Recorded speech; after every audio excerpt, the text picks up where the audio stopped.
كلما ازداد الشيعي غلوا في أهل البيت ازداد شركا بالله تبارك وتعالى. لطالما كنا نحذر علماء الشيعة وعوامهم من عدم اتخاذ آل البيت واسطة بينهم وبين الله، بل ادعوا الله مباشرة، فكانوا يخرجون علينا قائلين هذه وسيلة مشروعة.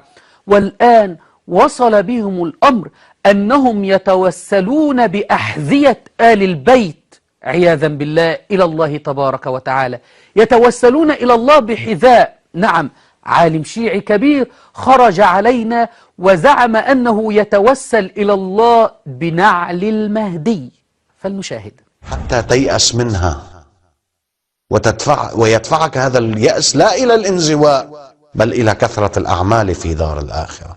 والمطلوب أن لا تضيع هذه الأعمال، المطلوب أن لا تضيع هذه الأعمال ولا تبطل هذه الأعمال، ولذلك احتاجت إلى ولي يتولاها.